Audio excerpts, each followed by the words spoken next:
Salve Maria e viva Cristo Rei, sejam bem-vindos então à nossa primeira aula de teologia e agora é oficial, né? Nós vamos aprender sobre teologia com a comunidade São Miguel e São Bento. E nós vamos falar hoje sobre a natureza de Deus, que é o princípio de todas as matérias. Se você não entender esta matéria, possivelmente você não entenderá o resto, né? Nós chamamos esta matéria de doutrina própria, né? Mas, então vamos lá. Em nome do Pai, do Filho e do Espírito Santo. Amém. Senhor, ilumine nossa mente, nosso coração, para que então nós aprendamos de Ti. E aprendendo de Ti, nós possamos adorar cujo qual aqueles que nós conhecemos, que é o Senhor. Não há como adorar sem conhecer. Por isso, Senhor, nós te pedimos, ilumina nossa mente e nosso coração para aprender de Ti. Ensina-nos. Amém. Bom, primeiro nós precisamos entender que Deus, Ele não existe. Nossa, Talmidinho, professor Talmidinho, o senhor é um herege. Como assim Deus não existe? Na verdade, Deus Ele é, porque a sua natureza é o mesmo que a sua essência. Deus, Ele é o que Ele é. Por isso que nós dizemos que Deus ele não é autoevidente como o Sol, por exemplo, onde durante o nosso dia nós sentimos o seu calor, né? Nós vemos Ele no céu, mas Deus ele é autoevidente por Ele mesmo. Por quê? Porque a sua essência, ou seja, aquilo que faz Ele ser Deus, é o mesmo que a sua natureza, que é de fato como Deus funciona. Não é? Por exemplo, a nossa limitação humana através do pecado faz com que nós não enxergamos Deus como de fato nós deveríamos enxergar. Como, por exemplo, Deus, ao finalzinho da tarde, chegava, caminhava com Adão e Eva e conversava com eles. Né? Agora, uma coisa é fato. Não é porque nós não o enxergamos, ou por muitas vezes nós não o sentimos, que ele não exista. Só que esta palavra Deus existe é um pouco complicado de entender. Por quê? Porque em nenhum momento Deus disse que ele existia. Ele disse, eu sou. Por isso que a sua natureza é o mesmo que a sua essência. Eu sou. Eu simplesmente sou o que sou. Ele não disse, eu existo. Eu sou. Por isso que ele não tem a necessidade, embora que Deus não tenha necessidade de nada, mas antropologicamente falando, antropomorficamente, melhor dizendo, Deus ele não tem a necessidade de mostrar que ele exista, porque na verdade ele é. E nós precisamos entender isso. Ele é. Ele é o que ele é. Como ele disse, eu sou o que sou. A antropomórfico nós chamamos quando nós damos sentimentos humanos a Deus. Né? Então nós chamamos de antropomórfico. E ao longo da teologia nós vamos ver alguns sentimentos que a própria Escritura dá, os autores dão a Deus antropomorficamente. Né? Então vamos lá. Deus, nós já entendemos que Deus, ele é. Ele simplesmente é. Deus, ele possui uma natureza simples. Quando nós estudamos o português, existe palavras simples e palavras compostas. Substantivo simples e substantivo composto. Quando nós dizemos substantivo simples, nós não queremos dizer, por exemplo, que nossa, a palavra é simplicista em um sentido subjetivo, por exemplo. É simples. Nós estamos querendo determinar que este substantivo não possui uma palavra composta. Ela não é dividida em partes. Então, por isso, nós teologicamente atribuímos a Deus a natureza simples, ou seja, Deus não é dividido em partes. Deus, ele é o que ele é. Por isso nós chamamos de natureza simples. Ele não tem composição, ele não é fragmentado. Ele é um todo. Deus é um todo. E essa natureza simples, que a natureza é de fato como ele funciona, né? Ele funciona de forma igual.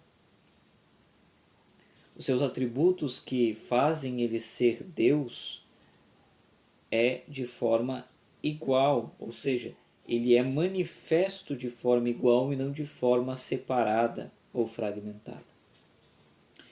Nisso nós entendemos na teologia que Deus ele é puro ato. Esta palavra puro ato, talvez em alguma live você já ouviu nós falarmos sobre Deus ser puro ato, mas o que é puro ato, né?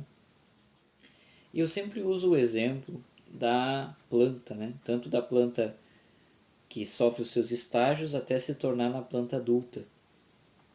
Deus, na verdade, ele não precisa evoluir, ele não precisa aprender, ele não precisa adquirir conhecimento e ele não cresce em amor, ele não cresce em bondade, nada negativo. Isso nós chamamos de puro ato, ou seja, Deus, ele é a perfeição absoluta. Por isso, ele não precisa evoluir. Diferente da natureza humana, né? Que nós vamos aprender lá na doutrina de Cristo. Que Cristo, mesmo sendo Deus, ele também possuía a natureza humana. E esta natureza humana, ela carecia de aprender, né? Sentia fome, sentia frio. Todas as limitações humanas, esta natureza humana, assim como eu e você, acarretou sobre a vida de Cristo. Agora, quando nós estamos falando de Deus, né, o Pai, Criador de todas as coisas, nós entendemos que Deus, ele não evolui, ele não cresce, ele não precisa aprender. Nisso nós chamamos de puro ato. Agora veja, Deus, ele não é dividido, porém, ele é manifesto em três pessoas distintas, porém inseparáveis, que nós chamamos de trindade, né? E isso nós vamos aprender lá na pneumatologia. Mas eu quero dar uma pincelada aqui porque faz parte da natureza e da essência de Deus. Deus, o Espírito Santo e Jesus Cristo possuem a consubstancialidade. O que significa essa palavra tão bonitinha? O que é ser consubstancial, professor Talmidim? É ter a mesma essência. Por isso que é um único Deus manifesto em três pessoas.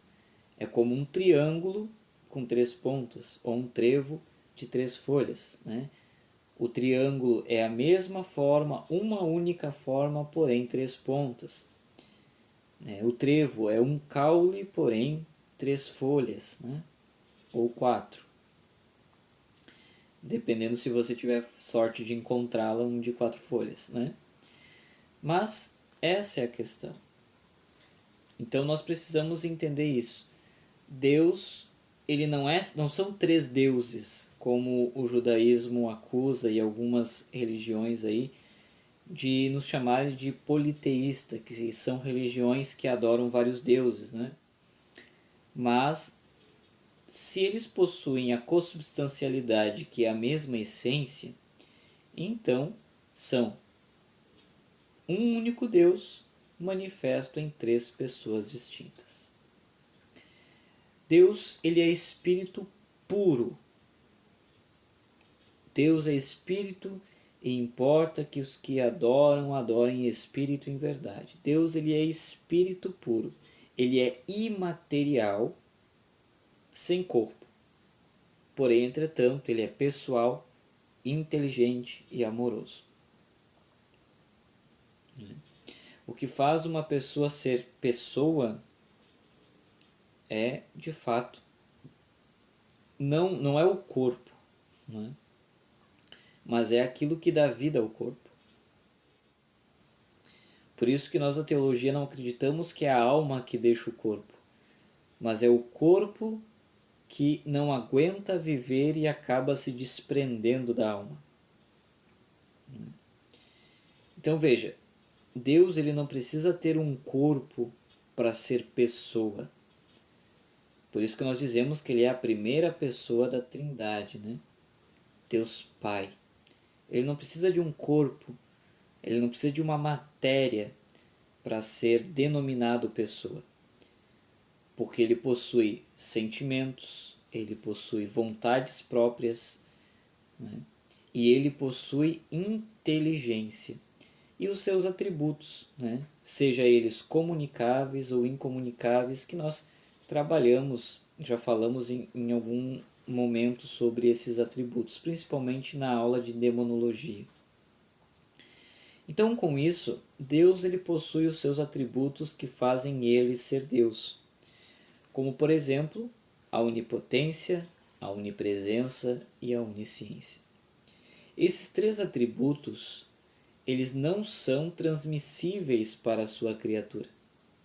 Ou seja, eu não tenho todo o conhecimento. Eu não tenho toda a sabedoria. Eu não posso estar em todos os lugares ao mesmo tempo. Então, e eu não tenho todo o poder, né? Isso é óbvio. Então, esses atributos, eles são atributos exclusivos de Deus, que de fato faz Deus ser quem ele é. Agora, a questão do amor, da misericórdia, da mansidão, né? Todos esses atributos que Deus é a origem de todos eles, é a fonte de todos eles, esses atributos, eles são comunicáveis, eles são transmissíveis para a sua criatura. Então, nós podemos amar, nós podemos ser misericordiosos,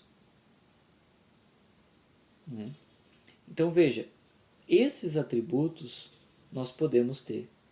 Agora, os atributos que fazem Deus ser Deus, nós não podemos ter esses atributos. Caso contrário, nós seremos deuses, né? Na queda de Adão e Eva, a imagem e semelhança, cujo qual nós deveríamos ser de Deus, a imagem, né, é a busca pela verdade. E isso não foi tirada na queda. Agora a semelhança foi. Que semelhança, Talmidim? O poder de amar assim como Deus amou. No período desta queda de Adão e Eva, esta deformidade da nossa alma ocorreu, que nós chamamos de pecado original. Nós éramos completamente desprezíveis aos olhos de Deus, porque a semelhança cujo qual nós deveríamos ser dele, nós havíamos perdido com a queda, com a desobediência de Adão e Eva. Mas a busca pela verdade, a busca por Deus, que nós chamamos de imagem, ela permaneceu, né? Então veja, nós já falamos aqui sobre a natureza de Deus ser simples, ou seja, ela não é composta, porque se ela fosse composta em algum período da história, ela iria se dissolver, ela iria se decompor. Assim como a nossa alma. A nossa alma, ela é uma substância simples. Ou seja, ela não é dividida em partes, porque se ela fosse dividida em partes, a nossa alma ela iria se decompor em algum momento. Ela não iria subsistir, né? Por isso que essa separação da alma e do espírito, ela é inexistente. A alma e o espírito estão intrínsecos, são basicamente a mesma coisa, né? A mesma substância, né? Agora veja, Santo Agostinho e São Tomás de Aquino, ele vai mencionar o Espírito Santo, né, que é também consubstancial tanto ao Pai quanto ao Filho, ou seja, possui a mesma essência. Eles chamam de o sopro de amor do Pai e o Filho. Olha que bonito isso, né? O Espírito Santo é o sopro de amor do Pai e do Filho. Vamos entender então as principais características da natureza divina. A unidade e simplicidade. Há um só Deus, sem divisão ou composição. Tudo em Deus é o que Ele é. Eternidade e imutabilidade. Esta imutabilidade, né, também é um atributo muito interessante, porque nós, criaturas, somos seres mutáveis. Nós mudamos a todo momento. Nós somos inconstantes. Nós não temos uma constância. Nós somos inconstantes. Só que Deus, ele é imutável, ou seja, ele não muda. Ele não sofre variações. Ele é o que ele sempre foi. E não há mudança. Por isso que o céu, que faz parte da habitação de Deus, ele também é imutável.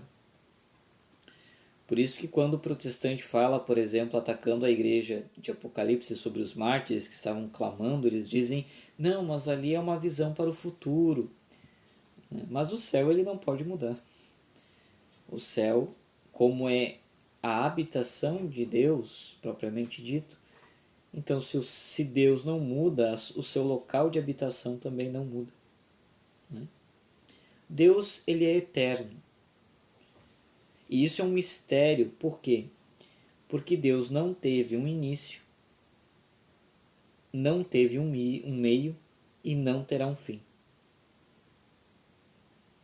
Deus ele é eterno. Deus ele é infinito. Ou seja, perdão da palavra, Deus ele é imortal, melhor dizendo, ou seja, ele não morre. Já é um outro atributo que nós não possuímos. Nós fisicamente morremos, mas a nossa alma ela é eterna. Cristo, por exemplo, sendo Deus, ele entrega o seu espírito.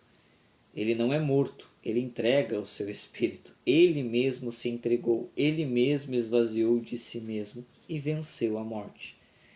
A Bíblia vai dizer que ele desce à mansão dos mortos e de lá tira a chave da vida e da morte. Então, somente sendo Deus para fazer isso, né? Infinitude e onipotência. É limitado por nada. É plenamente realizável em poder, sabedoria e bondade. Ou seja, ele não possui limitação. Tudo é possível para ele, ele tem todo o poder. E isso é muito interessante. Deus ele possui amor e personalidade. Embora Deus seja espírito, é pessoa, capaz de amar, de conhecer e querer. E o amor é visto como o coração de sua natureza. Está lá em 1 João capítulo 4, versículo de número 8. Então, o amor ele é visto como o coração de sua natureza. Deus ele não pode odiar. Deus ele não pode deixar de amar.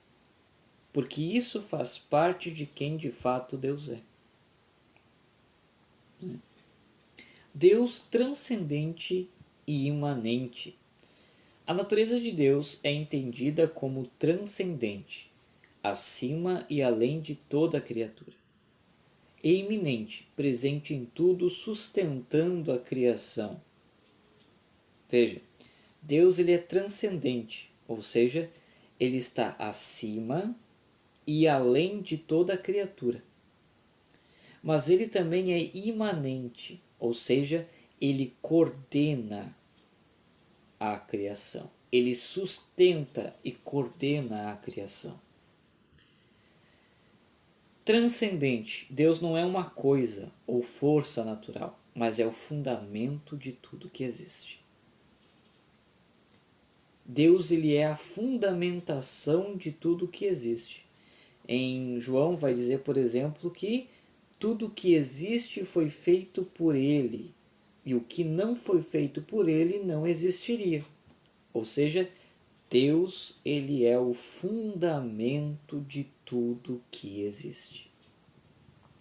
Imanente, permanece presente em cada criatura sem se confundir com ela, mantendo a criação em existência. Ou seja, se tirarmos Deus de tudo, tudo isso que nós vemos, tudo isso que existe, deixaria de existir num piscar de olhos. Interessante, né? Deus, ele é o que sustenta, ele está acima e além de toda a criatura, e ele vive na criatura, não confundindo ela, dando a sustentação, mantendo a criação em existência. Este equilíbrio mostra que Deus é totalmente outro, mas não distante. É totalmente digno de culto, mas também próximo ao seu povo. A natureza divina e a Trindade. A nossa fé afirma que a natureza de Deus é uma só, mas vivida em três pessoas distintas, que foi aquilo que eu expliquei sobre a Trindade, né? As três personalidades, as três pessoas, né, juntam, formam um Deus, porque eles possuem a mesma essência. Né? Nós chamamos isso na teologia de Deus é uno, ou unitrina, na verdade. Uno, quando nós falamos somente de Deus. E unitrina é porque Deus é um único Deus, porém manifesto em três pessoas distintas. Unitrina, um único ser em três pessoas unidas no amor intratrinitário. Palavra bonita, né? Então, as três personalidades amam de forma igual. E com isso não determinam três deuses, mas sim um único Deus que nós chamamos de unitrino. Um único Deus manifesto em três pessoas. Compreender a natureza de Deus, né, nos traz umas consequências práticas. Mostra que a fé não é um Deus genérico, mas em um Deus pessoal, verdadeiro, revelado, que nos chama à santidade. A ideia de Deus como amor eterno motiva o cristão a viver o amor, a misericórdia e o serviço ao próximo.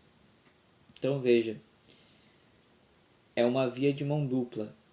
Quando nós amamos a Deus, nós nos amamos e amamos ao próximo. Se você gostou desta aula, na próxima aula nós vamos aprender de que maneira Deus se manifesta na sua criatura, como nós podemos adorá-lo, como nós podemos contemplá-lo, de que maneira Deus fala conosco. Então será também uma aula incrível. Muito obrigado por você ter ficado aqui. Se você tiver qualquer dúvida, lembra que tem eu a todo momento que posso sanar as suas dúvidas, né? Espero que eu tenha te explicado de uma forma que você entenda, mas se você não entendeu, estou aqui para tirar as suas dúvidas. Até o próximo sábado, que o Senhor nos abençoe.